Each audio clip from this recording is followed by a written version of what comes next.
Hello, welcome to all on my YouTube channel learning with me. तो आज हम जो चैप्टर शुरू करने जा रहे हैं वो है आपका पर्सनालिटी में से आज हम टॉपिक करेंगे the structure of personality by the Sigmund Freud.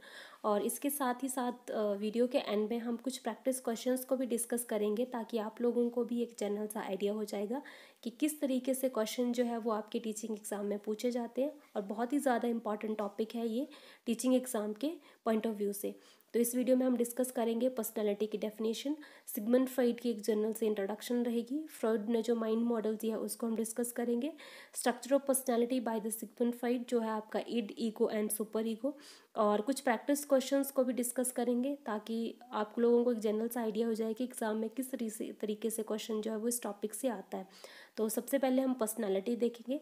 जो पर्सनैलिटी वर्ड है जो वो आपका ड्राइव हुआ है लैटिन वर्ड परसोना से। परसोना का मतलब होता है मास्कअप और ड्रेसअप। जब यूनानी लोग ड्रामा करते थे, ड्रामा में वो जो लोग मुखौटा पहनते थे उस मुखौटा को वो लोग परसोना कहते थे। तो अगर वर्ड मीनिंग देखें तो पर्सनालिटी का मतलब बनता है कि इंटरनल फैक्टर्स जो है वो है आपकी पर्सनालिटी। पर साइकोलॉजिकल वे में देखें तो पर्सनालिटी का मतलब जो होता है वो आपके इंटरनल और एक्सटर्नल बोथ करेक्टर्स होते हैं। बोथ फैक्टर्स को हम लोग क्या बोलते हैं, पर्सनालिटी बोलते हैं। ऐसा नहीं है कि आप सिर्फ और सिर्फ बाहरी करेक्टर्स को ही एक वेरी गुड पर्सनालिटी कहें। सिर्फ वेट, हाइट, रंग, रूप जो है वो आपका पर्सनालिटी नहीं है। पर्सनालिटी में जो है आपकी इंटेलिजेंस, आपका behaviour, way of talk, all factors, दोनों ही फैक्टर बायोलॉजिकल और इन्वायरमेंटल फैक्टर्स का समावेश जो है वो आपकी ह्यूमन पर्सनालिटी है। उसके बाद सिगमंड फ्रॉइड की एक जनरल सी इंट्रोडक्शन है। सिगमंड फ्रॉइड जो थे वो एक ऑस्ट्रियन बॉर्न न्यूरोलॉजिस्ट थे। तो जब इनके पास पेशेंट आते थे तो उन्होंने देखा कि कुछ पेशेंट्स इनके पास ऐसे भी आ रहे हैं जिनको फिजिकल कोई पेन नहीं है लेकिन फिर भी वो मेंटल पेन में थे। तो इन्होंने इस चीज़ को एनालाइज किया और उसके बेसिस पे उन्होंने एक थेरेपी दी जिसको कि टॉक थेरेपी बोलते हैं, जिसका यूज़ आज भी हम लोग करते हैं काउंसलिंग साइकोलॉजी में, जिसमें हम लोग जो है वो पेशेंट्स को टॉक के ज़रिए उसकी पेन को जानने की कोशिश करते हैं। और बहुत ही ज़्यादा काम किया इन्होंने साइको एनालिसिस में, जिसमें कि हम लोग जो है वो साइकोलॉजी को जो है वो क्लिनिकल मेथड से जानने की कोशिश करते हैं। इसीलिए इनको साइको एनालिसिस का फादर भी कहा जाता है।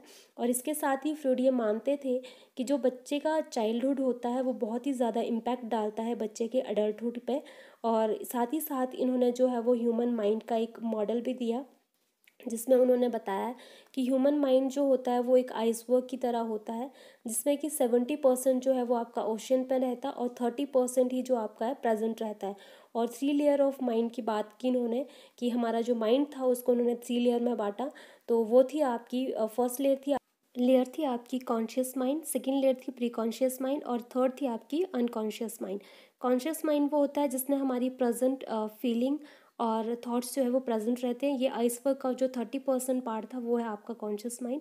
प्री कॉन्शियस माइंड की बात करें तो इसमें वो मेमोरी स्टोर रहती है जिसको कि हम लोग रिकॉल कर सकते हैं। फॉर एग्जांपल एक एग्ज़ाम के लिए अगर हम स्टडी करते हैं, नेक्स्ट डे हम एग्ज़ाम में भूल जाते हैं, जब हम उसको रिकॉल करने की कोशिश करते हैं, अगर हम उसको रिकॉल कर पाते हैं तो वो है हमारी कौन सी मेमोरी में स्टोर, पार्ट्स में स्टोर है, वो है आपके सबकॉन्शियस पार्ट में स्टोर। इसको प्री कॉन्शियस भी बोल दिया जाता है। इसके बाद साथ बात करते हैं अनकॉन्शियस माइंड की, तो ये बहुत ही ज़्यादा डीपेस्ट लेवल है हमारे माइंड का। और इसमें जो है वो हमारी ऐसी चीज़ें सेव रहती हैं जिसको कि हम लोग भी नहीं जानते हैं, और कुछ साइकोलॉजिकल टेस्ट्स के थ्रू जो है हमारे अनकॉन्शियस माइंड तक पहुंचा जा सकता है। और इसमें जो है हमारी बचपन से लेके अडल्टहुड तक जो जितनी भी ड्राइव्स रहती हैं, डिज़ायर्स रहती हैं, वो चीज़ें उसमें जो है वो सेव रहती हैं और अनकॉन्शियस माइंड को हम लोग रिकॉल नहीं कर सकते हैं।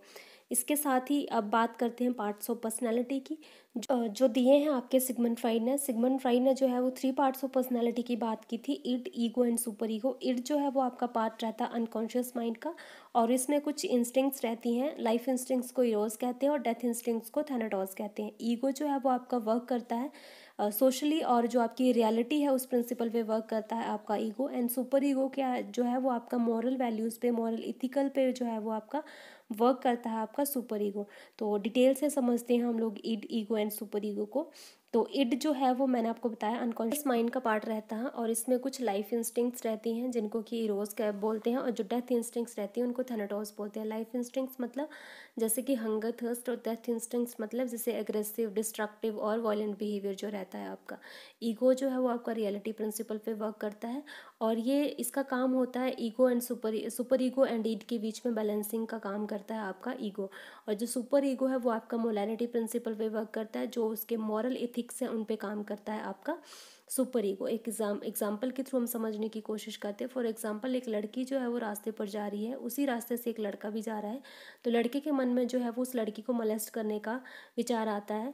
तो सेकंड थॉट उस लड़के के मन में ये आता है कि जो प्लेस है वो अप्रोप्रिएट नहीं है, क्योंकि अगर वो वहाँ पे कुछ ऐसा करने की कोशिश करता है तो लोग उससे पीट भी सकते हैं या फिर पुलिस के हवाले भी कर सकते हैं। तो जब वो अप्रोप्रिएट वे उस अप्रोप्रिएट प्लेस पाता है उस चीज़ के लिए, तो वो देखता है, सोचता है, उसके मन में था थर्ड थॉट आता है कि ये लड़की, मैं अगर इस लड़की के साथ मैं ऐसा कुछ करता हूँ तो ये लड़की की डिसरिस्पेक्ट होगी, और वो लड़की किसी की बहन हो सकती है, कल को मेरी भी बहन है, उनके साथ भी ऐसा कुछ हो सकता है।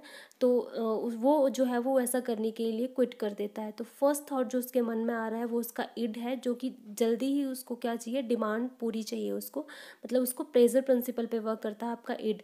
और जो आपका सेकंड थॉट उसके मन में आ रहा है कि ऐसा मैं नहीं कर सकता, वो रियलिटी देख रहा है, वो है आपका ईगो। और जो थर्ड थॉट उसके मन में आ रहा है वो है सुपर ईगो, क्योंकि हमारी मॉरल वैल्यूज़ जो हैं वो हमें किसी लड़की के साथ जो है वो डिसरिस्पेक्ट करना नहीं सिखाती हैं। एक जैसे कि मैंने आपको डायग्राम में भी शो किया है कि जो इड है वो I want that right now, id जो भी चीज़ें आती हैं हमारे मन में, जो भी डिज़ायर्स आती हैं उसको हमें अब उसी टाइम फुलफ़िल करना होता है, ये हमारा इड है। सुपर ईगो क्या है कि गुड पीपल जो है वो इस चीज़ों को अभी नहीं मांगते हैं, और जो ईगो है वो बोलता है कि मुझे एक बीच का रास्ता जो है वो फाइंड आउट करने दो। फॉर एग्जांपल, एक मान लो एक पेशेंट है, उसे डायबिटीज़ है और उसके मन में जो है चॉकलेट खाने का विचार आता है। तो फर्स्टली जो है उसका इड है कि उसके मन में जो है उसे चॉकलेट खाना है, और इड क्या है, उसे अभी चॉकलेट खानी है। सुपर ईगो कहता है कि तुम्हें डायबिटीज़ है, तुम चॉकलेट नहीं खा सकते हो। तो जो ईगो है बेचारा, वो एक बैलेंसिंग का काम करता है, वो बोलता है कि मुझे बीच का रास्ता फाइंड आउट करने दो। तो वो क्या है, वो एक वाइट चॉकलेट खाने के लिए कह देता है कि एक वाइट चॉकलेट खा लेते हैं, ताकि क्या हो जाएगी, ईड की डिज़ायर भी पूरी हो जाएगी और सुपर ईगो की बात भी रह जाएगी। तो ईगो एक बीच के बैलेंसिंग का काम करता है, और ये चीज़ जो है बहुत ही ज़्यादा ज़रूरी है। अब प्रैक्टिस क्वेश्चंस की बात करें तो फर्स्ट क्वेश्चन जो है वो आपका इसमें है, it is the part where thoughts and perceptions are locate. तो वो आपकी है, वो आपका है कॉन्शियस पार्ट। और सेकंड पार्ट की बात करें, it is the level where a person assess their memories and store knowledge. तो जहाँ पे हमारी मेमोरी स्टोर होती है वो है आपका सबकॉन्शियस पार्ट। और it is the deepest level in the mental iceberg where all the tendencies are in the present. तो वो आपका है अनकॉन्शियस पार्ट, सॉरी इसमें गलती से सबकॉन्शियस हो गया है, लेकिन वो आपका अनकॉन्शियस माइंड रहेगा, जहाँ पे आपकी सारी जो आपकी टेंडेंसीज हैं वो आपकी प्रेजेंट में रहेंगी, जो कि हम लोग भी नहीं जानते हैं। फोर्थ क्वेश्चन है आपका, the little devil where all the negative aspects of the personality structures life. तो जो नेगेटिव एस्पेक्ट्स की बात कर रहे हैं हम लोग, वो है आपकी, जैसे इड है, इसका आंसर इड रहेगा। जैसे कि इड है, इड में क्या रहता है आपका कि उसे कोई भी चीज़ जो है वो उसी समय चाहिए होती है, उसमें डिज़ायर्स रहती है, वो है आपका इड। उसके बाद क्वेश्चन देखते हैं, Sigmund Freud is widely consider to be the father of psycho analysis के फादर है हमारे सिगमंड फ्राइड।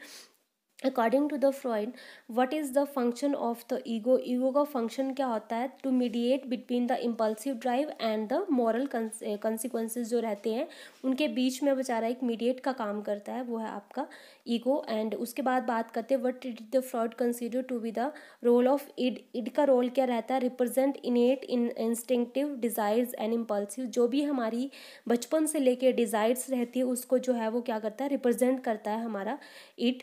तो ये था हमारा id, ego and super ego. I hope so कि आपको जो है वो ये टॉपिक जो है वो आपको अंडरस्टैंड हो जाएगा, और अगर नहीं अंडरस्टैंड होता है तो मुझे बताइएगा। एंड प्लीज़ लाइक कीजिए, शेयर कीजिए, सब्सक्राइब कीजिए हमारे चैनल को, और कोशिश करूँगी अच्छी से अच्छी वीडियोज़ को लेके आने की और अच्छे से अच्छे टॉपिक को